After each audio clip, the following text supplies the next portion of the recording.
पढ़ते हैं 5वां वॉल्यूम बुखारी का, उसकी हदीस नंबर है 44 से 28 और इसके जो अबव चैप्टर है उसके हमरा पेज 437 437 सफ़े पे है ये। Chapter 84, the sickness of the prophet and his death. Sickness of the prophet and his death. Repeat करें जी। The sickness of the prophet and his death. Death ये आ रही इसके बारे में, ये ना कहीं हम अपने पास से बता रहे हैं जी। क्या है? Narrated Aisha. ये भी आयशा ही का बयान है। The prophet in his ailment. Mohammad ने अपनी बीमारी में और तकलीफ में और दर्द में क्या कुछ कहा, जरा उसकी शक्लें क्या बदल रही होंगी और अपनी बदली हुई शक्लों के साथ और दर्द में साथ और करबलाते हुए और बुलबुलाते हुए और किस सारी परेशानी में क्या कहा उसने? In which he died used to say. In which he died. क्या लिखा जी? In which he died. Used to say. Oh Aisha, I still feel the pain caused by the food I ate at Khaybar. And at this time I feel as if my aorta is being cut from that poison. Zahar.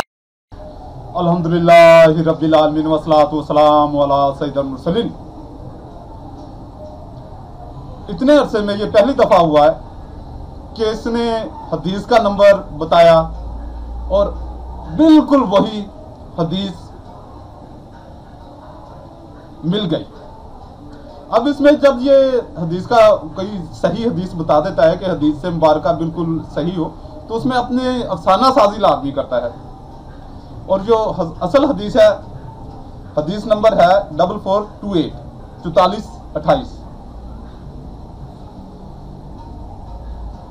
और यूनस ने कहा अल ज़हरी, उन्होंने कहा कि अरवा ने कहा, उन्होंने बयान किया कि हजरत आयशा रज़ी अल्लाह ताला अन्हा ने कहा कि जिस मर्ज में नबी सल्लल्लाहु अलैहि वसल्लम की वफात हो गई थी, इस मर्ज में आपने फरमाया, आए आयशा, मैं हमेशा उस खाने का दर्द महसूस करता रहा हूं जो मैंने खैबर में खाया था, और ये वो वक्त है कि मैंने इस जहर के असर से अपने दिल की रग के इनकता को पाया है। तो खैबर में यहूदियों ने, एक यहूदी औरत ने मक्कर से, फरेब से, धोखे से, फराड से अपने बाइबल के खुदा की सुन्नत पर अमल करते हुए, ये अनचेंज्ड बाइबल के सिलसिले में जो मेरे बयानात हैं उनमें देख लीजिएगा, मैंने हवाला दिया हुआ है कि बाइबल का खुदा कैसे मकर करता है, बनी इसराइल को निकालने के लिए कैसे धोखा देता है, कैसे फरेब देता है। ये उर्दू वाला मकर है, जो मैं लफ्ज़ मकर बोल रहा हूं ये उर्दू वाला है, जिसका सरासर मतलब धोखा है।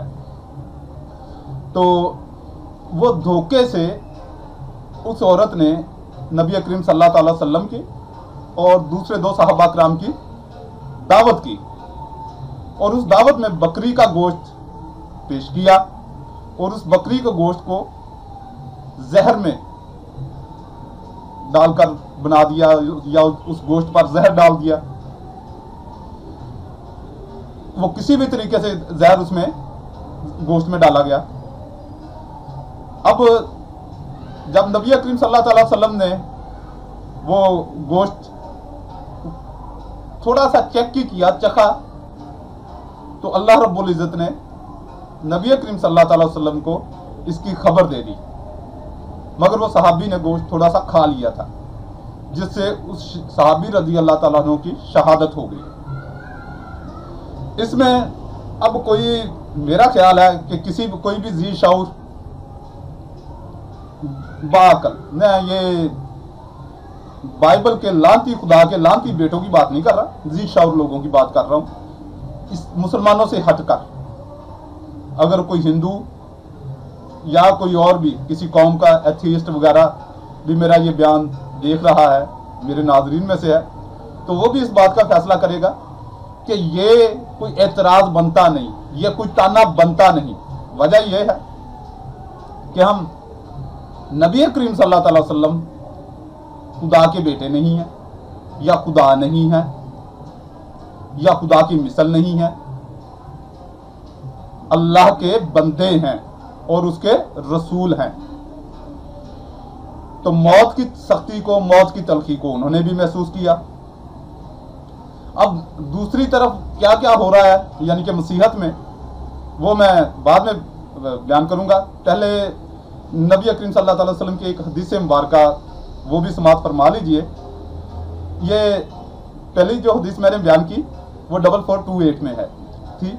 अब जो हदीस में बयान कर रहा हूं 4438 4438 सही बुखारी। इमाम बुखारी रिवायत करते हैं कि हमें मोहम्मद ने हदीस बयान की, उन्होंने कहा हमें उफ़ान ने हदीस बयान की, अज सफर बिन जवेरिया अज अब्दुर्रहमान बिन अल कासम अज वालद खुद अज हजरत आयशा रज़ियल्लाहु तआला अन्हा। वो बयान करती हैं कि हजरत अब्दुर्रहमान बिन अबू बकर रज़ियल्लाहु तआला अन्हा नबी सल्लल्लाहु अलैहि वसल्लम के पास आए। इस वक्त नबी सल्लल्लाहु अलैहि वसल्लम की टेक मेरे सीने की तरफ थी और हजरत अब्दुर्रहमान के पास तरोताजा मिसवाक थी जिससे वो अपने दांत साफ कर रहे थे। तो रसूलुल्लाह सल्लल्लाहु अलैहि वसल्लम लगातार उनको देखते रहे। बस मैंने वो मिसवाक ली, उसको ऊपर की तरफ से काटा और उसको झाड़ा और उसको नरम किया, फिर वो नबी सल्लल्लाहु अलैहि वसल्लम को दी। तो फिर आपने उससे दांत साफ किए। सो मैंने कभी नबी सल्लल्लाहु अलैहि वसल्लम को इतने उम्दा तरीके से दांत साफ करते हुए नहीं देखा। बस जब रसूलुल्लाह सल्लल्लाहु अलैहि वसल्लम मिसवाक करने से फारग हो गए तो फिर आपने अपना हाथ या फिर अपनी उंगली ऊपर उठाई और फिर 3 मर्तबा ये दुआ की, अर्रफीक अल आला में, अर्रफीक अल आला में, अर्रफीक अल आला। फिर आपने अपनी जान जाने आफरीन के सुपुर्द कर दी। हजरत आयशा रज़ियल्लाहु ताला अन्हा बयान करती हैं कि जिस वक्त आपकी वफात हुई उस वक्त आपका सरे मुबारक मेरी हंसली और ठोड़ी के दरमियान था। तो कितनी प्यारी मौत, कितनी जबरदस्त वफात है कि नबी करीम सल्लल्लाहु अलैहि वसल्लम पर ना तो फालज हुआ, ये जो बकवास करता है इस बयान में इसने ये कहा, ना उन पर कोई ऐसी तारी हुई। उन्होंने खुद मसवाक की, मसवाक करने के बाद वफात अक़दस हो गई और दुआ की 3 बार। अब देखते हैं दूसरी तरफ क्या क्या गंध है। किसका? दूसरे खुदा का, कॉम्बो गॉड का, लानती खुदा का, बाइबल के लानती खुदा का बयान हम देखते हैं, या उसका वो मौत का मंजर या वफात मसीह को देखते हैं, वफात यस्सू को। मरकस की अंजील इसका 15 बाब आयत 33। और जब छठी घड़ी हुई तो नवी घड़ी तक सारे मुल्क में तारीकी छा गई और नवी घड़ी यस्सू ऊंची आवाज से चलाया, चीखा, इलाही इलाही लमा शबकतानी, जिसका तर्जमा ये है, आए मेरे खुदा, आए मेरे खुदा, तूने मुझे क्यों छोड़ दिया। जो वहां खड़े थे उनमें से बाज ये सुनकर कहने लगे कि देखो वो लियास को बुलाता है। और एक ने दौड़कर और अस्फंज को सिरका से भरकर और सरकंडे का पर रखकर उसे पीने को दिया और कहा कि ठहरो, हम देखें शायद इसे इलियास उतारने आए। तब यस्सू ने बड़ी आवाज से चिल्लाकर जान दे दी। ये आयत 33 से 37 तक मैंने पढ़ा है, आगे इसके अफसाना साजी है। और इसी को हम देखते हैं मत्ती की अंजील इसका 27 बाब 45 आयत, 45 बाब और 45 आयत। अब छठी घड़ी से 9वीं घड़ी तक तमाम मुल्क में अंधेरा छा गया। 9वीं घड़ी के करीब यीशु ने बड़ी आवाज से चिल्लाकर कहा, एली एली लमा शबक्तानी। तसव्वुर करें किस कदर अजियत के खुदा को ही भूल गया। यानी आए मेरे खुदा तूने मुझे क्यों छोड़ दिया।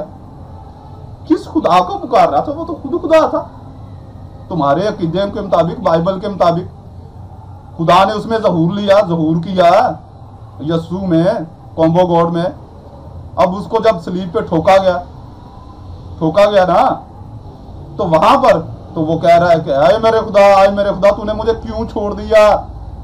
सवाल क्या कर रहा है? क्यों छोड़ दिया। यानी कि खुदा ने, बाइबल के खुदा ने भी ऐन मौके पर जब वो मर रहा था उसको छोड़ दिया, बाइबल के खुदा ने। तो प्यारे मसीही दोस्तों, ये यकीन कर लो, मेरा इस पे पुख्ता यकीन है कि तुम भी जब तुम्हारा आखिरी वक्त होगा तो तुम्हारा ये बाइबल का खुदा तुम्हें छोड़ देगा, पक्की बात। और यौम आखिरत पे तो तुम फंसोगे और वहां तुम्हें जाके हिसाब देना पड़ेगा कि तुम कितने खुदाओं को मानते थे, क्या क्या हरकतें करते थे। जीसस पापा, रूहल कुद्दस खुदा, अबलीस खुदा, किस किस खुदा को मानोगे। इतने खुदाओं को मानकर शर्मिंदा होने से, जलील होने से बेहतर है कि दीन इस्लाम का अच्छे तरीके से तनकीदी मुताला कर लो। तनकीदी, जो बात तुम्हें वाकई एतराज लगती है वो पूछो, उलमा इकराम से पूछो, मुझसे पूछो। मैं इतने दिनों से बयान कर रहा हूं, मेरे ये तकरीबन काफ़ी बयानात हो चुके, यूट्यूब पर भी, फेसबुक पर भी, डेली मोशन पर भी वीडियोस अपलोड मेरी कंटिन्यू चल रही हैं। कभी भी किसी भी ईसाई चूड़े ने कोई ऐसा अच्छा एतराज, कोई अच्छा सवाल नहीं किया। उल्टी सीधी बोंगियां मार देते हैं। हाँ, और जो तौहीन कर रहा है, जो नबी करीम सल्लल्लाहु अलैहि वसल्लम की शान में या अल्लाह रब्बुल इज़्ज़त की शान में, उसको मैं सेव कर रहा हूँ और उसको इंशाल्लाह हम सर्च करेंगे। सर्च करके, मैं पहले भी कह चुका हूँ कि सर्च करेंगे, सर्च करके उसकी लाश मिलने से पहले उसकी वीडियो अपलोड कर देंगे, ताकि हुकूमती मशीनरी या मुसलमानों में जो तुम्हारे दोस्त हैं, जो तुम्हारे मुखलिस हैं, वो तुम्हारा दिफा ना कर सकें। अल्लाह रब्बुल इज़्ज़त तुम्हें दीन इस्लाम कबूल करने की, दीन इस्लाम को समझने की तौफीक अता फरमाए।